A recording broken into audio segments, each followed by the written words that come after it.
अच्छा, मैं व्यूअर्स को बता दूँ 2 अहम डेवलपमेंट। एक तो सिपरी हर साल एक रिपोर्ट जारी करता है कि कौन-सा कंट्री दुनिया में सबसे ज़्यादा वेपन्स खरीदता है, कहाँ से खरीदता है। हर साल हम देखते रहते हैं, इंडिया का नाम भी आता है, सऊदी अरेबिया का नाम भी आता है, पाकिस्तान का नाम भी आता है और भी बहुत सारे दुनिया की कंट्रीज़ के नाम आते हैं। लेकिन अभी जो आया है इंडिया के हवाले से है। उस पे बात करेंगे और इसके साथ-साथ एक बड़ी इकोनॉमी के हवाले से जो डेवलपमेंट है इंडियन इकोनॉमी का 750 बिलियन यूएस डॉलर की एक्सपोर्ट्स की है और उस हवाले से भी बात करेंगे। यकीनन एक बहुत बड़ा माइलस्टोन है। मतलब थोड़े पैसे नहीं होते, बहुत एक ह्यूज अमाउंट है, क्योंकि जो टॉप 3, 4, 5 कंट्रीज हैं तो शायद उनकी ये एक्सपोर्ट्स होती हैं। बाकी मुझे नहीं लगता कि दुनिया में बाकी किसी कंट्री की इतनी बड़ी एक्सपोर्ट्स होती है। क्या वजह है, क्या नहीं है, इन सारे इश्यूज के ऊपर बात करेंगे। लेकिन सर, मैं आपसे ये भी पूछना चाहूंगी और बहुत सीरियसली मैं चाहती हूँ कि पाकिस्तान के लोग जो देख रहे हैं या जो हमारे पॉलिसी मेकर्स हैं उन तक ये वीडियो जाए कि हम थोड़ा सा सर ये सीखना चाह रहे हैं। तो आपकी इकोनॉमी जो है जिस तरह से ग्रोथ करी है, भारत ने नंबर 5 के ऊपर है आप लोग, तो वहां तक का सफर जो है वो कौन सी चीजें ऐसे आपने की जिससे आप वहां तक पहुंचे? और दूसरा भी एक्सपोर्ट भी आपकी जो है मेरे ख्याल है 75 सॉरी 750 बिलियन जो है वहां तक पहुंच गई है। तो थोड़ा सा सर, क्योंकि मुझे लगता है कि हमें बगैर किसी अपने नखरे दिखाए या बगैर ये बताए कि हम बहुत बड़ी चीज है, हमें भारत से कुछ ना कुछ सीखना चाहिए, खास तौर पे इकोनॉमी जिसमें इस वक्त हम फंसे हुए हैं। तो सर आप क्या कहेंगे कि किस तरह से वहां तक का सफर हुआ आप लोगों का? ये इलेक्शंस के हवाले से कहा जाता है कि जो 1970 के इलेक्शन हुए थे, जो जनरल इलेक्शन हुए थे, उस वक्त 2 बड़ी पार्टीज अवामी लीग और शेख मुजीबुर रहमान साहब की और जुल्फकार अली भुट्टो साहब की पीपल्स पार्टी, इलेक्शंस ना वो रिजल्ट ना माने, मुजीबुर रहमान 6 पॉइंट फार्मूला लेके आ गया। आप समझते हैं कि जो इमरान खान ये कह रहे हैं कि आज पाकिस्तान में बांग्लादेश वाले हालात हैं, कि जिस तरह शेख मुजीबुर रहमान को इलेक्शन नहीं दिया गया था और माना गया था, इसी तरह मुझे भी इलेक्शन नहीं दिया जा रहा और ये जो इलेक्शंस मुलतवी हो रहे हैं। आपको लगता है कि इमरान खान ये जो बांग्लादेश की बात कर रहे हैं कि उस तरह जिस तरह पाकिस्तान टूटा था, आज फिर पाकिस्तान टूट सकता है अगर खुदा न खास्ता ये जिस तरह इमरान खान बात कर रहे हैं? देखिए आरजू जी, ये जो सफ़र हुआ ये बड़ा लंबा सफ़र है। ये करीब आप पिछले 20-30 साल की मेहनत है और खासकर लास्ट 9 सालों में मोदी जी के नेतृत्व के अंदर बहुत बड़ी चेंज है। ये एक ट्रांसफॉर्मेशनल चेंज है। अगर आप जीडीपी देखें, करीब करीब डबल हो गया। आप फॉरेन एक्सचेंज रिजर्व्स देखिए, आप मिलिट्री का इंडिजिनाइजेशन देखे, आप स्पेस को देखे, रिटेल को देखे, फाइनेंस को देखे, हर सेक्टर डबल हुआ है। मतलब फिनोमिनल ग्रोथ की। इंफ्रास्ट्रक्चर पे बहुत पैसा लगाया गया, ease of doing business, highways बनाए गए, डैम्स बनाए गए। हमारे यहाँ कभी भी at any given point of time 8,000 developmental project चलते हैं, 8,000। और अगर वो कोई कंप्लीट हो जाते और बनाए जाते हैं। अगर आप देखें इंडिया ने कितना इंफ्रास्ट्रक्चर ऐड किया, कितनी इंडस्ट्री ऐड की। अब सबसे ज्यादा पेटेंट अभी जो फाइल हो रहे हैं वो भी इंडिया से हो रहे हैं। अभी इंडिया का 5G रोल आउट जो है वो अगर आप अमेरिकन कंपनीज की सीईओ की बात से, it is much faster happening than the even the American 5G roll out. 6G में हमने 600 से ज्यादा पेटेंट्स ले लिए। तो मतलब 6G की भी हम पूरी तैयारी कर रहे हैं। और अभी जो आपने बड़ा अच्छा विषय छेड़ा है, अभी पीयूष गोयल जी का, मतलब आपकी नजर बड़ी दूर तक रहती है। पीयूष गोयल साहब का भी 1 घंटे पहले एक ट्वीट आया कि उन्होंने बोला था, हमारे कॉमर्स मिनिस्टर है, बड़े सीनियर लीडर है, उन्होंने बोला था कि भाई ये मैंने नेशनल टीवी पे बोल चुका था, this year our exports will cost $750 billion, $750 billion हम क्रॉस करेंगे। हमारा फाइनेंशियल ईयर खत्म होता मार्च 31 को।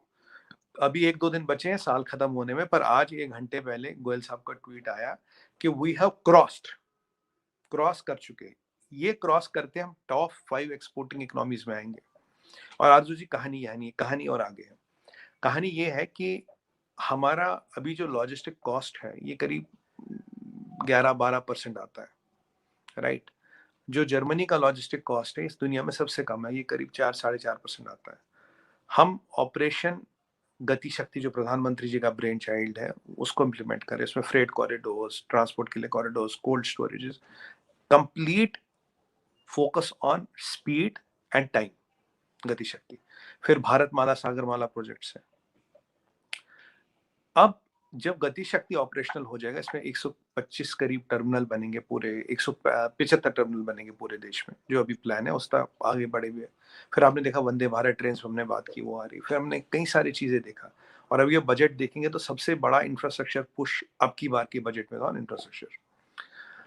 अब गति शक्ति की मैं आपको बात बताऊं तो लोगों को पता कह रहे हैं, अरे गति शक्ति से क्या होगा, जल्दी आ जाएगा। जो हमारा ट्रांसपोर्ट कॉस्ट है, this will reach to 5.5 to 6%, मैं 5.5% ले लेता हूँ।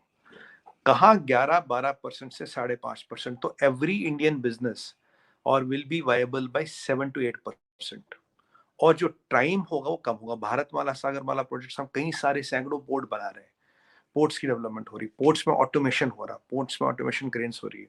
हमने एक टाइम लिया कि इतने टाइम में हमें अपने, अगर कोई शिप आएगा इतने टाइम में हमें उसको खाली करना है, right. Best of best technology लगा रहे हैं, 8,000 डेवलपमेंट प्रोजेक्ट चला रहे हैं, पेटेंट्स फाइल कर रहे हैं। तो ये ओवरऑल डेवलपमेंट हो रही है। तो जैसे हमारा अब जैसे हमारी लॉजिस्टिक कॉस्ट कम होगा, हमारे बिजनेस मोर वायबल होंगे। जैसे ये इंफ्रास्ट्रक्चर बनेगा, we can export more from ports. By the time ये इंफ्रास्ट्रक्चर बनेगा, हमारे पोर्ट्स बन गए होंगे, राइट। और मेरा ये है, मैं आपको बता दूं, bye 2030 we'll be exporting $1.5 trillion, $1.5 trillion of goods और $500 billion of services, तो 2 ट्रिलियन में पहुंच जाएंगे। बट इसमें एक पेच है, अभी करीब 18 कंट्री, मैंने आपसे बात की है, किसी और से बात की मुझे ध्यान नहीं, कभी 18 countries have agreed to do rupee trading with us, ठीक है जी। मतलब उनके साथ बात होगी, सब कुछ agreements are in place. 72 countries have express interest, 72 ये 18 मिला के। मतलब अगर मैं 72 की बात करूं आरजू जी, तो मतलब आधी दुनिया हो गई।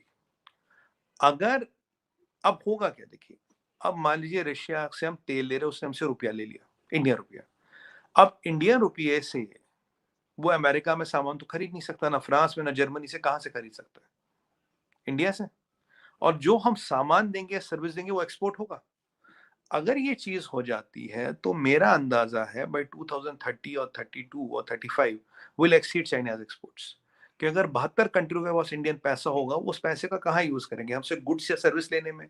जो हमारी नॉर्मल ट्रेजेक्ट्री है, तो मुझे $2 ट्रिलियन दिख रहा है 2030-32 तक। बट अगर ये वाला 72 कंट्रियों के साथ हो जाता है, इसमें बहुत जियोपॉलिटिकल चैलेंजेस है। आप देख रहे हैं कि खालिस्तानी एक्टिवेट कर दिए गए पूरे दुनिया में, और काफी सारे लफड़े झगड़े हो रहे हैं, और अभी बहुत कुछ होगा। ये शुरुआत है, ये अभी पिक्चर का ट्रेलर भी नहीं है, भी बता दूं आपको। और ये मैं आपके चैनल पे, बाकी नेशनल टीवी पे भी प्रेडिक्ट कर रहा हूँ, 6 महीने से 8 महीने से ये होगा, क्योंकि dedollarisation is an aspect which is happening. तो आरजू जी, तब ये जाके 3 ट्रिलियन आ जाएगा। और 3 ट्रिलियन अगर हमने चाइना को भी क्रॉस कर लिया, we might even cross China, we don't know, it is a possibility, we might even cross China. वैसे भी अभी 750 बिलियन पे हम टॉप 5 में आ गए। तो अब टॉप 5 हम इकोनॉमी जीडीपी में नहीं है, PPP wise we are number 3, top 5 हम एक्सपोर्ट्स में भी आ गए। आज एक और चीज मैं आपको बताऊं, आज हम करीब 5000 एपीआई इंडिया में बना रहे हैं। टोटल 12,000 एपीआई होती है मेडिसिन बनाने का, रॉ मटेरियल। अगर, और हमारा प्लान है कि 2023 तक के एंड तक हमें चाइना से कोई एपीआई नहीं चाहिए होगी। और आरजू जी, प्लान ये है कि हमें करीब 8,000 एपीआई बनानी है। अगर 8,000 एपीआई हम यहाँ बना लेते, साल 2 साल और पकड़िए, तो अभी हम by volume we are the 3rd biggest manufacturer of drugs in the world, 3rd biggest. अगर ये 8,000 एपीआई यहाँ आ गई, तो हम टॉप 1 या 2 भी बन सकते हैं। अगर आप डिफेंस का इंडिजिनाइजेशन देखिए, हमने सारा डिफेंस का लगभग हम इंडिजिनाइजेशन कर रहे हैं, एयरक्राफ्ट कैरियर बना रहे हैं, टेक्नोलॉजी बना रहे हैं। तो ये जो हमारे प्रधानमंत्री जी हैं, इनका एक बड़ा विजन है। मैंने आपको पहले ही बताया, ये हमेशा 50 साल की सोचते हैं, he never thinks of today. तो वो जो विजन है, वो पर्कुलेट हो रहा पॉलिसी फॉर्मेशन में, वो पर्कुलेट हो रहा गवर्नमेंट बॉडीज में, वो पर्कुलेट हो रहा कि आगे इंडिया को कहाँ चलाना है। अब है क्या, देखिए, अगर पहले आपका ही शो था, तो तब लोग ये कहते थे कि इंडिया का जो रशियन आर्म्स डिपेंडेंस है 70% है, तो मैं तब कहता था, मैं नहीं, 40 से 45% है। और अगर आज आप जो रिपोर्ट आई है सिफरी की, उसमें भी लिखा है इट इज अराउंड 45%। 45%। तो 70% वाली बात पहले let's get it out the table. देखिए, अगर आर्म्स की बात करें, yes, we are the biggest arms importer at 11% of the global arms import in the world. Sumit ji, एक छोटी सी चीज, और वो ये कि $750 अरब के बाद नेक्स्ट है जी $1 ट्रिलियन। जी। यकीनन टारगेट पे होगा, 2024 में ना हो तो 2025 में होगा। लेकिन कौन से ऐसे सेक्टर्स हैं आप लोगों के कि जो आप समझते हैं कि यार ये तो सबसे टॉप पे, सबसे ज़्यादा हमें ये दे रहे हैं और बाकी छोटे-छोटे सेक्टर्स मिलकर और ये 1 ट्रिलियन या अभी जो $750 बिलियन है इसको बनाते हैं मार्केट में? देखिए सागर भाई, 2 मेजर डिवीजन है। India is the biggest service economy in the world. Service exports, service में सॉफ्टवेयर भी आता है। सॉफ्टवेयर या एज अ सर्विस या बिल्कुल। सर्विस, प्योर सर्विस, वो काफी है। उसके अलावा मैन्युफैक्चरिंग हमारे यहाँ कंपोनेंट लेवल और इक्विपमेंट लेवल की काफी बढ़ रही है। अल्टीमेटली आने वाले टाइम में सेमीकंडक्टर भी आएगा, आने वाले टाइम में इलेक्ट्रॉनिक्स भी आएगा। मैं आपको बताऊं, 2000 ये 24 चल रहा है, 26-27 तक will be only exporting $300 billion of electronics, क्योंकि एक बार सेमीकंडक्टर इंडस्ट्री यहाँ सेट हो जाए वो भी होगा। तो it will be manufacturing, service, software and software as a service. तो ये चार ऐसे है जिसे हम कहते हैं। तो ये 3-4 चीजें होंगी। अगर आप देखिए, अभी मैं जैसे बात करूं आपसे, अफ्रीकन कंट्रियां हमसे पूरा 5G स्टैक मांग रही है। पूरा 5G स्टैक दो हमें, BTS, जी, BSC, जी। MSC स्टैक, टेक्नोलॉजी, बेसबैंड पूरा हमें दे दो। तो ये चीजें हमारे पास आ रही है, चीजें ना, पूरा पूरा स्टैक दे ओके, दो। ओके। क्योंकि एक बड़ा बूस्ट आएगा फखर भाई, जैसे सेमीकंडक्टर इंडस्ट्री यहाँ लगेगी और हमारा इलेक्ट्रॉनिक्स एक्सपोर्ट होना शुरू होगा। दूसरा बूस्ट है रुपी हुँ। ट्रेड। जो रुपी ट्रेड हम काफी कंट्रियों के साथ करें। देखिए, रुपी ट्रेड का जैसे हमने पहले बात की थी, एडवांटेज बिल्कुल। क्या है? अगर आपके पास मेरा रुपया पड़ा है, तो आप उस रुपए से मुझसे तो सामान ले सकते हो ना, अमेरिका से थोड़ी ना ले सकते हो। हाँ, तो बिल्कुल। अब मैं आपको सामान दूंगा तो मेरे लिए तो एक्सपोर्ट है। बिल्कुल, बिल्कुल। आप मुझसे दूंगा तो मैं आपको सामान दूं, सर्विस दूं, सॉफ्टवेयर दूं, दवाई दूं, कुछ भी, तो मेरे लिए तो एक्सपोर्ट है। देखिए, एग्ज़ैक्टली। हमारी दवाइयाँ ऑलरेडी 200 कंट्रियों में जा रही है। तो हमारे लिए हुँ। तो एक्सपोर्ट है। इवन पाकिस्तान भी हमारी दवाई जाती है। या बिल्कुल है। तो तो बड़ी दवाइयाँ फ़ेमस तो है। वैसे मैं आपको बता दूँ खैबर पख्तूनख्वा में आज से कई साल पहले लोग इंडियन मेडिसिन्स की बात करते थे तो मैं कहते यार इंडिया से कहते जी काबुल के ज़रिए आता है। अफ़गानिस्तान में इंडियन मेडिसिन्स आती है वहाँ से कुछ स्मगलिंग करके और कुछ चले डायरेक्ट भी आती अभी होंगी। अभी मैं क आपको बताऊं, जो जी। एक्सपोर्ट का मैंने नंबर देखा था इस फाइनेंशियल ईयर के एंड तक, it will be $1.3 billion to Pakistan medicine.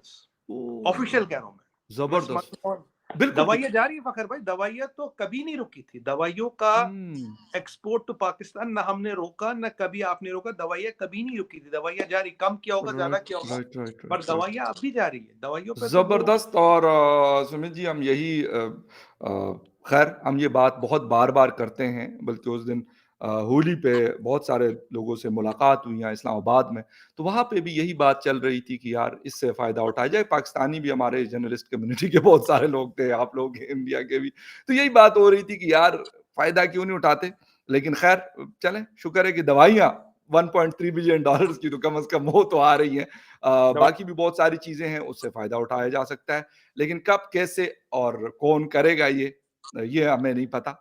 Pakistan में बैठकर मैं ये बात कर रहा हूँ, पाकिस्तान के हवाले से, इंडिया के हवाले से नहीं कर रहा। उन्होंने तो लाज़मी-सी बात है वो एक्सपोर्ट्स करनी है, एक्सपोर्ट उनकी बढ़ रही है और उन्होंने जहाँ-जहाँ पे दुनिया में उनको कस्टमर्स मिलेंगे, वो उनको वो माल प्रोवाइड करेंगे और इसीलिए वो लोग तरक्की कर रहे हैं। लेकिन ख़ैर एनीवे $750 बिलियन का मेरे लिए एक बहुत बड़ी वो थी। उसकी वजह ये कि हम बड़ी मुश्किल से $21 अरब 22 अरब डॉलर बमुश्किल हम कर रहे होते हैं। तो इसलिए मैंने कहा यार $750 अरब का, क्योंकि चाइना का सुना था, यूएस का सुना था, या ये जो 2-3 और कंट्रीज़ है इनका सुना था, बाकी किसी का नहीं है इतनी एक्सपोर्ट। लेकिन खैर anyway best of luck for the Indian economy and बाकी चीज़ें, और हमें सीखना चाहिए। मेरे ख्याल में हमारी इस वक़्त हुकूमत बहुत एक इंस्टेबिलिटी चल रही है अफ़सोस के साथ, लाहौर में, इस्लामाबाद में।